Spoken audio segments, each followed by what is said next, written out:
아침 말씀. 오늘 본문 말씀은 로마서 1장 1절에서 7절입니다.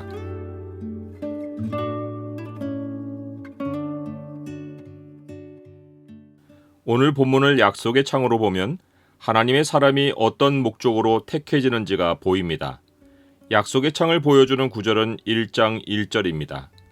예수 그리스도의 종 바울은 사도로 부르심을 받아 하나님의 복음을 위하여 택정함을 입었으니.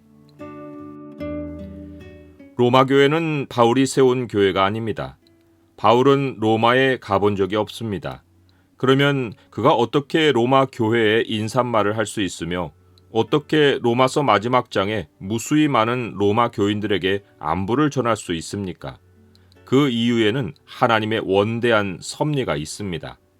바울은 47년에서 49년까지 1차 선교 여정을 마치고 1년 후에 다시 유럽으로 두 번째 선교 여정을 떠났습니다. 바울은 마가를 데리고 가자는 바나바와 다투고 둘이 갈라졌습니다. 바나바는 마가를 데리고 고향 구브로 섬으로 갔고 바울은 실라를 데리고 유럽으로 향했습니다. 바울은 1차 선교 여정에서 들렸던 지역으로 돌아가 교회들을 굳게 하고 아시아로 가려고 했습니다. 그런데 성령이 그곳에서 말씀을 전하지 못하게 하셨습니다. 그러는 가운데 밤의 환상 중에 마게도냐 사람 하나가 바울에게 나타나 마게도냐로 건너와서 우리를 도와달라고 청했습니다. 1차 선교 여정은 바울과 바나바의 계획대로 진행됐지만 2차 선교 여정은 성령님이 주도하셨습니다. 바울은 성령님의 인도하심을 따라 마게도냐 지역의 첫 성인 빌립보로 들어갔습니다. 거기서 데살로니가로 가고 다시 고린도로 옮겨갔습니다. 이때가 50년에서 51년 사이인데 바울은 이곳에서 그의 신실한 동역자가 될 아굴라와 브리스길라 부부를 만났습니다. 이들은 고린도 사람이 아니었습니다. 이들은 49년에 로마 황제 글라우디오의 명령에 따라 로마에서 추방되어 고린도로 피신해온 유대인 그리스도인이었습니다. 성경은 이때 사건을 이렇게 기록합니다. 그 후에 바울이 아덴을 떠나 고린도에 이르러 아굴라라 하는 본도에서 난 유대인 한 사람을 만나니 글라우디오가 모든 유대인을 명하여 로마에서 떠나라 한 고로 그가 그 아내 브리스길라와 함께 이달리아로부터 새로 온지라. 바울이 그들에게 감해 생업이 같으므로 함께 살며 일을 하니 그 생업은 천막을 만드는 것이더라. 하나님이 바울이 아시아로 가는 것을 허락하지 않고 고린도에 이르게 하신 것이 고린도에 이미 와있던 로마 교회 교인 아굴라와 브리스길라를 만나게 하시려는 섭리였습니다. 고린도는 고대 그리스에서 가장 오래된 도시로서 로마에서 쫓겨난 많은 유대인과 그 가운데 섞여 있는 로마 교회 유대인 그리스도인들이 이곳에 피신해 있었습니다. 바울은 1년 6개월을 머물며 교회를 세워 목회했고 로마 교회 유대인 그리스도인들이 그의 선교와 목회를 도왔습니다. 로마 교회는 목회자 없이 세워진 교회였습니다. 성령님이 예루살렘에 있던 예수님의 제자들에게 처음 강림하셨을 때 로마에서 온 순례자들이 복음을 듣고 변화하여 로마로 돌아와 믿음의 공동체를 이룬 것이 로마 교회였습니다. 그들에게는 성경을 잘 설명해 줄 선생이 필요했습니다. 하나님은 모든 유대인이 로마에서 강제로 추방되게 하셔서 로마 교인들과 바울을 고린도에서 만나게 하셨습니다. 바울이 고린도에 머문 1년 6개월이 그들이 성경을 배울 기회였습니다. 이후 바울은 고린도를 떠나 안디옥으로 돌아왔고 로마에서 추방되었던 유대인 그리스도인들은 54년에 글라우디오 황제가 죽음으로써 다시 로마로 돌아갈 수 있었습니다. 바울은 로마까지 선교 여정을 하지 못했지만 고린도에서 이미 많은 로마 교인들을 만나고 교육함으로써 로마 교회를 말씀 위에 세울 수 있었습니다. 로마 교회 유대인 그리스도인들이 수년 후에 다시 로마로 돌아갔을 때 그곳을 떠나지 않았던 이방인 그리스도인과 갈등을 빚었는데 바울은 그 문제를 풀어줄 목적으로 로마서를 썼습니다. 바울과 로마 교인들의 만남에서 우리는 내가 원하는 일이 자꾸만 막히고 다른 방향으로 일이 진행될 때 거기에는 하나님의 섭리가 이끄시는 상황이 있다는 사실을 배웁니다. 우리는 보통 내가 원하는 일을 놓고 기도하고 또 기도합니다. 그러다가 기도한 대로 되지 않으면 낙심합니다. 그러나 그럴 일이 아닙니다.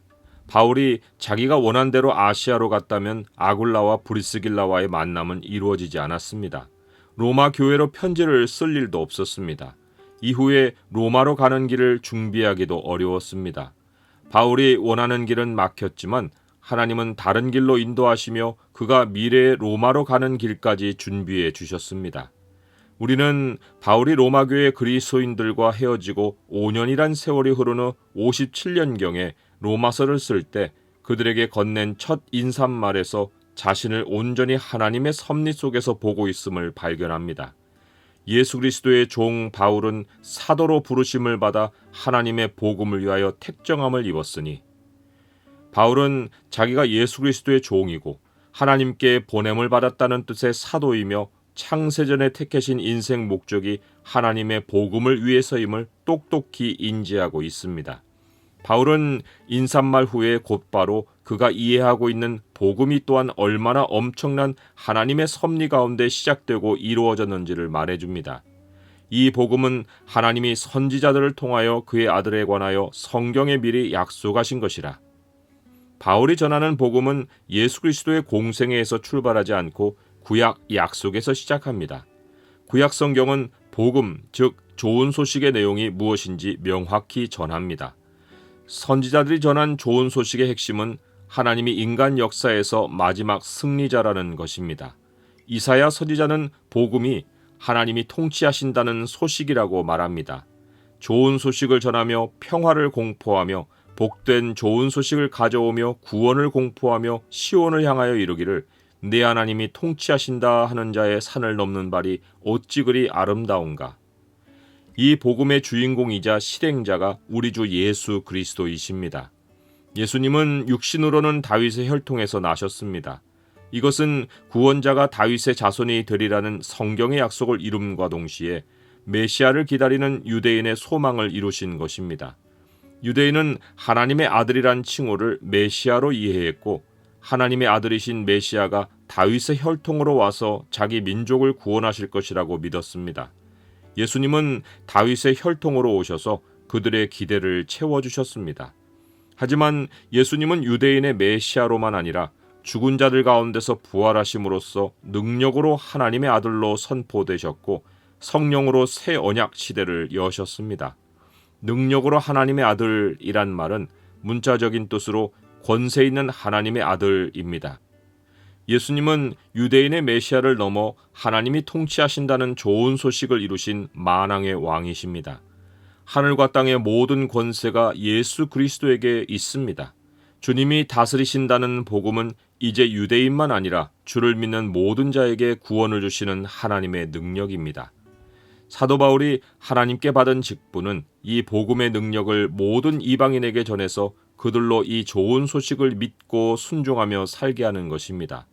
여기서도 하나님의 섭리가 있습니다. 사도 바울은 베드로에게 역사하사 그를 할례자의 사도로 삼으시니가 또한 내게 역사하사 나를 이방인의 사도로 삼으셨느니라 라고 고백합니다. 하나님은 이방 갈릴리 출신의 베드로는 유대인의 사도로 삼고 어려서부터 히브리인 중에 히브리인으로 교육받은 바울은 이방인의 사도로 삼으셨습니다. 바울이 철저한 유대인 교육을 받았으면 유대인에게 보내지는 것이 이치입니다. 그런데 율법을 모르는 이방인들에게는 바울만큼 율법을 잘 설명해 줄 사람이 없었습니다. 베드로와 바울의 사역 대상이 반대로 연결된 것 같지만 하나님의 섭리에서는 최선으로 연결된 것입니다. 이러한 하나님의 섭리가 있었기에 바울은 지금 로마에 편지를 쓰고 있습니다. 하나님은 우리가 구하거나 생각하는 모든 것에 더 넘치도록 하실 이이십니다. 우리가 땅에서 복음을 위해 부름을 받은 인생인 것을 인정하고 인생 방향을 하나님께 맡기면 하나님이 섭리 가운데 우리의 미래를 열어가십니다.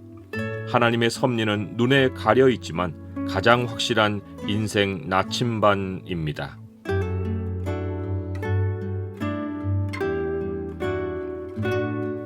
주님, 지난 세월이 왜 그렇게 흘렀는지 후회될 때가 있고 오늘은 왜 제 마음대로 일이 진행되지 않는지 초조해질 때가 있습니다.